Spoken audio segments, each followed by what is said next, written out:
وزیر بلدیات سندھ سعید غنی نے کہا ہے کہ دریائے سندھ پر کینالز کے حوالے سے وہ سندھ کی عوام کو مبارکباد پیش کرتا ہوں۔ سندھ کے تمام شہریوں کو مبارکباد پیش کرتا ہوں کہ سندھ کے لیے ایک متنازع صوبہ انڈس ریور سسٹم سے کینال نکالنے کا اب اس کا خاتمہ ہوا اور یہ معاملہ اب CCI میں پیش ہوگا۔ مزید انہوں نے کیا کہا، سنواتے ہیں انہی کی زبانی۔ بسم اللہ الرحمن الرحیم، السلام علیکم۔ میں سب سے پہلے تو سندھ کے تمام لوگوں کو، شہریوں کو مبارکباد پیش کرنا چاہتا ہوں کہ سندھ کے لیے جو سب سے ایک متنازع پروجیکٹ تھا کہ جس میں انڈس ریور سسٹم سے کینالز نکالے جا رہے تھے اور سندھ کی عوام کو، سندھ کی حکومت کو یہ یقین تھا کہ ان کینالز کے نتیجے میں سندھ کے حصے کا جو پانی ہے اس میں کمی ہو جائے گی اور جس کی وجہ سے ہماری جو زرعی معیشت ہے وہ اور ہمارے شہریوں کے لیے جو پینے کا پانی ہے اس میں بہت کمی آئے گی اور ہم بہت زیادہ متاثر ہوں گے۔ اس پر سندھ کی حکومت نے بھرپور انداز میں تمام فورمز پر یہ آواز اٹھائی۔ ہم نے ایکنیک میں اعتراض کیا، ہم نے CGWP میں اعتراض کیا اور ہم نے ارسا کی جانب سے جو سرٹیفکیٹ جاری ہوا تھا اس کو چیلنج کیا CCI میں، اور وہ پچھلے 9 مہینے سے CCI میں ہمارا کیس پڑا تھا، لیکن وفاقی حکومت CCI کا اجلاس طلب نہیں کر رہی تھی۔ اور ابھی چیئرمین بلال بھٹو زرداری صاحب نے، چیف منسٹر صاحب نے چونکہ اس کے اوپر سندھ کے عوام کی نمائندگی کرتے ہوئے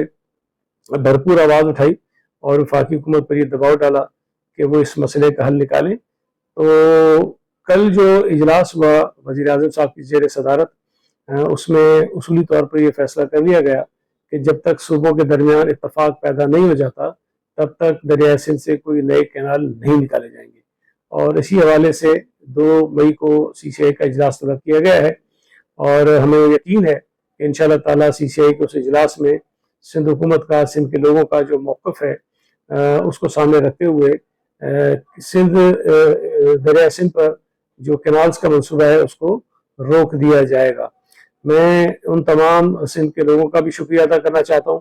جنہوں نے اس ایشو پر احتجاج کیا، اپنی رائے کا بھرپور اظہار کیا اور پورے ملک کو یہ میسج دیا کہ تمام تر سیاسی اختلافات اور ناراضگیوں کے باوجود بھی صوبہ سندھ کے لوگ سندھ کے مفادات کے معاملے پر ایک ہیں اور ان میں کوئی فرق نہیں ہے۔ تمام لوگوں کو بہت بہت مبارک ہو، چیئرمین بلال بھٹو زرداری صاحب کو، حکومت سندھ کو، پاکستان پیپلز پارٹی کے کارکنان کو، صدر پاکستان کو۔ انہوں نے جو کوششیں کی، جو کاوشیں کی اس منصوبے کو رکوانے میں، اللہ تعالیٰ نے اس میں کو کامیابی عطا کی۔ بہت شکریہ۔ وزیر بلدیات سندھ سعید غنی نے واضح طور پر بتا دیا ہے کہ اب اس کا جو اجلاس ہوگا یعنی 2 مئی کو، اس میں جو ساری چیزیں ہیں وہ طے ہو جائیں گی، لیکن انہوں نے ایک بار پھر کہا ہے کہ میں چیئرمین بلال بھٹو زرداری اور وزیر اعلیٰ سندھ سید مراد علی شاہ، پاکستان پیپلز پارٹی کے کارکنان اور سندھ کی عوام کو اس متنازع منصوبے پر، اقدامات پر مبارکباد پیش کرتا ہوں۔ عزیز عارف، KBS بلدیاتی نیوز، کراچی۔